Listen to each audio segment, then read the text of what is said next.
It all starts with a song. The music you hear on radio, on your iPod, even in concerts.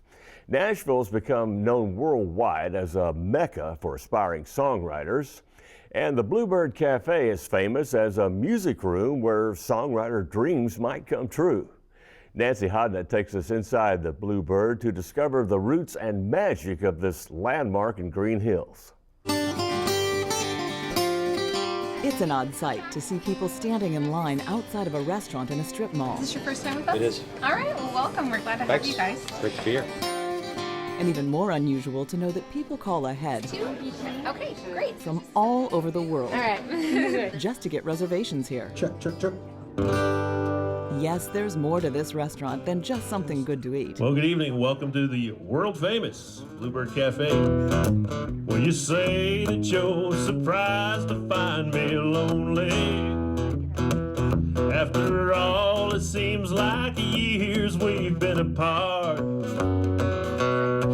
Well, I think I could recover and find a brand new lover if I had a good old-fashioned broken heart.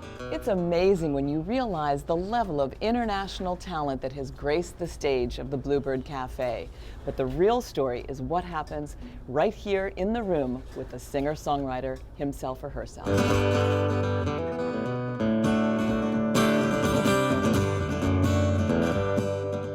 Bluebird is different because it really is all about the performers and the opportunities for the people playing in here.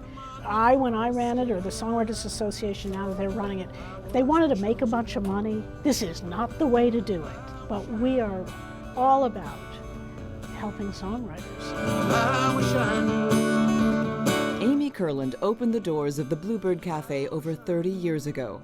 She incorporated music into the restaurant right from the start. We opened in June, and in July we had a writer's night. Somebody else put it together. It was a benefit for Hunger Year, and it was quiet, and everybody was listening, and it was just wonderful. It was just the right thing for the room, and somewhere in there I just realized that could be, you know, the criteria for playing here is you're playing your own song. Let these other guys introduce themselves as we come up. If you've never been to a writer's night, everything you're going to hear tonight is original music. We'll each take turns playing things that we've written. It's a celebration because sometimes we're seeing people whose songs are already on the radio, they went #1, they're in the Hall of Fame, but in the same night and sometimes within the same 10 minutes, you're also going to hear somebody who is playing because they're hoping to get heard. They're hoping that their song will impress somebody in the audience and that they'll get a publishing deal or get their song recorded. High school friends are all getting married. The Bluebird Café has made a huge difference for songwriters, helping to launch careers of musicians like Garth Brooks, Kathy Mattea, Leanne Rimes, and literally hundreds more. After more than 2 decades of success, Amy Kurland decided to sell the Bluebird Café in an effort to ensure its future. My whole career here was not about money. I'll be completely honest about that. And so selling it wasn't going to be about money either. And of any organization in the world, the National Songwriters Association International made the most sense. And they have lived up to and surpassed my hopes for that, especially with the wonderful woman who's running the place, Erica Willem-Nichols. The mission of NSAI is to elevate, educate, and celebrate the songwriter, and that's everything that happens here at the Bluebird. We celebrate people through their songs. We educate people by having this process where people become involved. They come to open mic, they audition, they graduate to Sunday nights, and then from there, rotation into the early shows, and hopefully in somewhere in that process, they get a publishing deal or get a song cut or whatever kind of professional dream that they have, they start realizing that. And that's both NSAI's mission and the Bluebirds. These walls have something in them that isn't anywhere else. And people come here, they say, oh, Garth Brooks got his deal there, so I might get a deal. It's more surreal than that.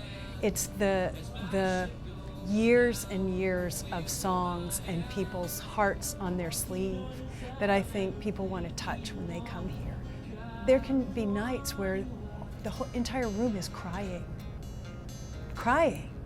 I mean, how many places do you see something like that? They're crying because it's quiet, because they're paying attention, and because the songwriter has touched them with that proximity. Clearly, Erica understands the awesome responsibility she has to preserve the magic of the Bluebird Café while also leading it into the future. The risk is that the Bluebird become a caricature of itself and not be real, not have real people performing real songs here, but just be a performance space. We're not just that.